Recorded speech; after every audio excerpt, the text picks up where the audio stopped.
んにちは。東京都西荻窪のアロマスクールノエアロマのしのです。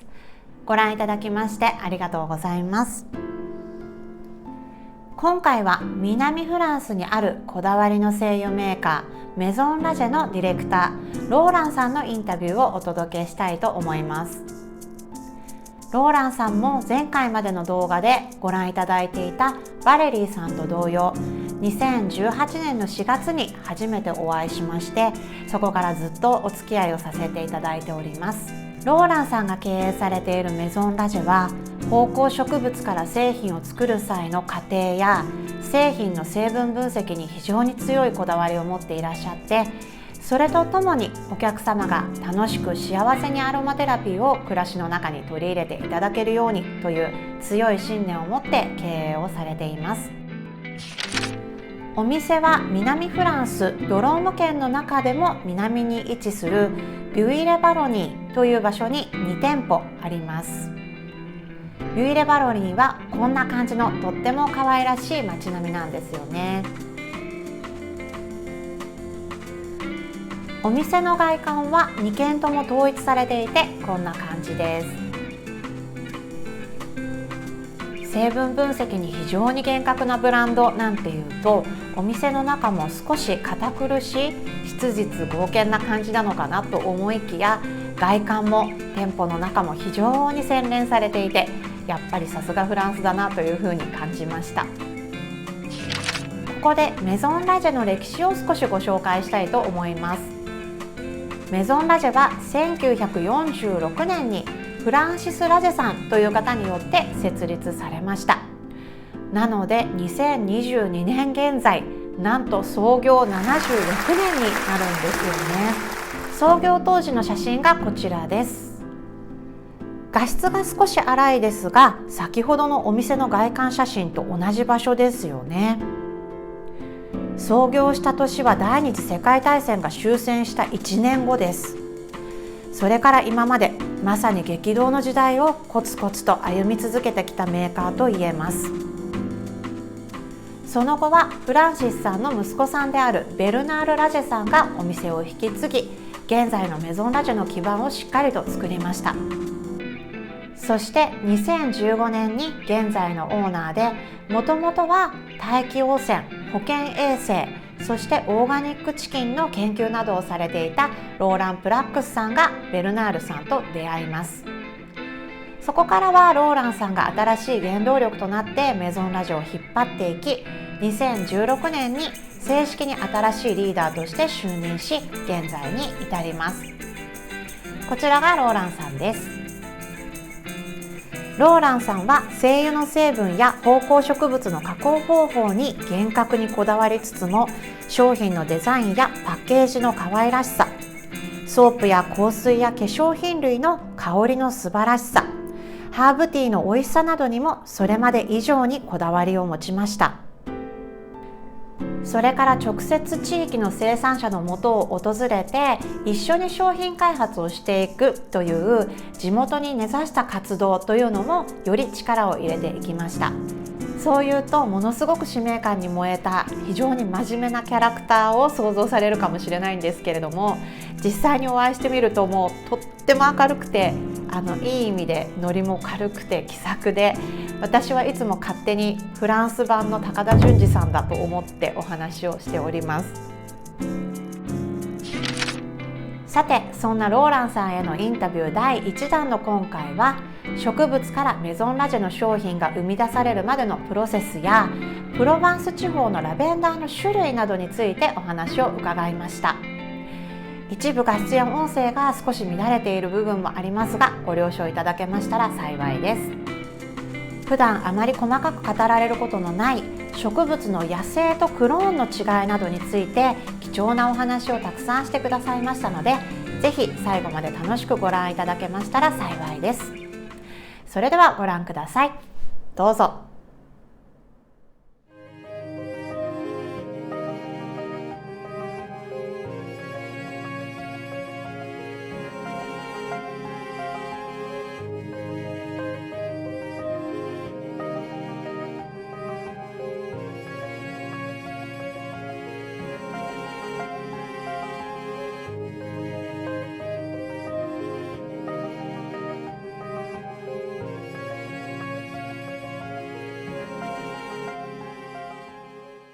Alors, majoritairement, nous ne décidons que très rarement d'utiliser telle plante à transformer en tel ou tel produit. Pourquoi? Ben, simplement parce qu'il y a une culture ancestrale en Provence qui a été acquise de manière empirique au fil des siècles et qui a été objectivée scientifiquement, donc qui a été démontrée scientifiquement, qui définit que la lavande, on va en faire de la fleur pour faire des infusions, on va en extraire de l'huile essentielle. Mais majoritairement, nous reproduisons le travail de nos anciens. J'ai pour habitude de dire que la R&D chez Maison Lager, c'est le bon sens paysan. Parce que depuis des siècles et des siècles, des femmes et des hommes transforment les plantes en Provence et on ne fait que reproduire quasiment à l'identique un travail ancestral. Par ailleurs, donc, nous différencions pour une Lavandula angustifolia plusieurs variétés botaniques de plantes de Lavandula angustifolia qui vont nous permettre de produire de l'huile essentielle. Mais cette huile essentielle, elle va pouvoir être issue de plantes qui sont des plantes sauvages, qui sont cueillies par des cueilleurs, mais elle va pouvoir être aussi issue, ce qu'on appelle des plantes spontanées quand elles sont sauvages, ou alors elles peuvent être issues aussi du travail de l'agriculteur. Et à ce moment-là, on parle de plantes clonales. Donc, on a plusieurs façons de produire, comme je l'ai indiqué. On a plusieurs façons, on a deux grandes façons de produire. On produit soit de la lavande spontanée, à ce moment-là, elle est soit sauvage, soit elle est travaillée en semis et elle est issue de graines qui sont sélectionnées, ce qu'on appelle des lavandes spontanées, soit elles sont clonales. Clonal, ce n'est pas un gros mot, ce n'est pas de la science. C'est simplement que d'année en année, on bouture les plantes pour en obtenir d'année en année, pour en garder les mêmes caractéristiques. Le fait de planter une plante sauvage, c'est Mère Nature qui œuvre. C'est-à-dire que d'une année sur l'autre, vous allez avoir une odeur différente, vous allez avoir une richesse organoleptique différente, c'est-à-dire qu'elles vont être plus ou moins fluides. C'est vraiment quelque chose où on laisse la nature œuvrer. Quand on utilise une plante clonale, on va essayer de reproduire d'année en année les mêmes caractéristiques d'huile essentielle. Le clonage n'est pas un clonage scientifique, c'est encore une fois du bouturage. Les variétés botaniques qui sont utilisées en Provence majoritairement sont la maillette, la matrone, la clara. Ce sont des plantes qui, d'année en année, sont bouturées. Il existe trois façons de produire la plante: le bouturage, la cueillette ou la culture sur semis.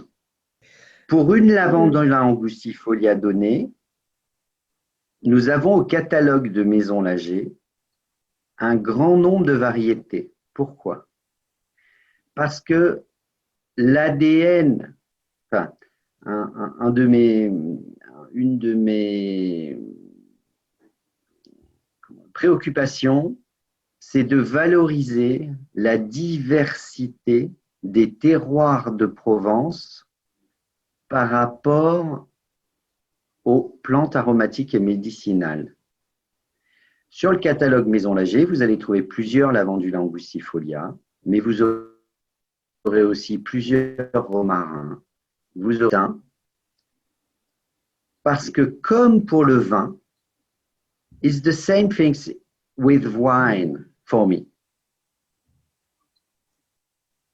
Si vous prenez the same botanic wine, enfin les mêmes terroirs, enfin les mêmes vins botaniques. Exemple, un merlot. Si vous le plantez à Strasbourg, il fait du vin rouge d'Alsace. Si vous plantez ce merlot à Bordeaux, il fait un vin de Bordeaux. Sauf qu'ils n'ont absolument pas le même goût. Il en est de même pour les plantes aromatiques et médicinales. Si vous les plantez à Saint-Auban-sur-Ouvèze, à Sceaux, à Buis-les-Baronnies, à Ferrassières, les terroirs induisent des qualités chimiques différentes, moléculairement parlant. D'un point de vue bien-être, la lavandula angustifolia, qu'elle vienne de Sceaux, de Buis-les-Baronnies, des Aumergues, qu'elle soit sauvage ou clonale, elle a la même caractéristique. Ça veut dire pas loin de 30% d'acétate de linalyle et aux alentours de 25 à 30% de linalol. Mais les terroirs induisent quelques petites différences d'odeur et autres. Donc, les clients choisissent.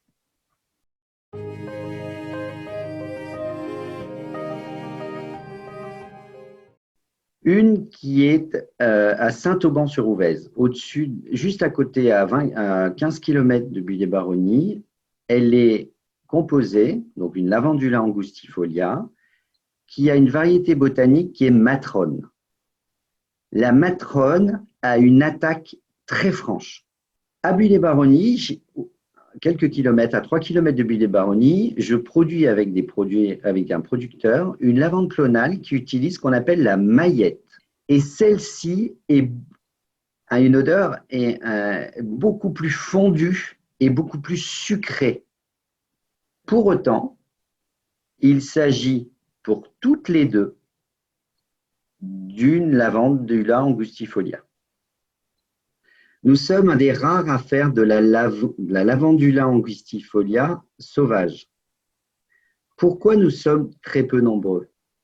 Parce qu'il faut déjà des cueilleurs qui sachent reconnaître sur un site si c'est une lavandula angustifolia ou un autre type de lavande. Donc il y a très peu de cueilleurs qui savent faire ça. Mais ce qui est très intéressant avec la lavande sauvage et qui est très couru aujourd'hui, demandé par mes clients, c'est que chaque année, c'est différent et que chaque année, en fonction de la pluviométrie, en fonction du vent, en fonction de la froideur de l'hiver, en fonction de tout un tas de paramètres qui sont aussi climatiques, mais pas seulement, on va avoir un résultat en termes d'odeur qui est totalement différent.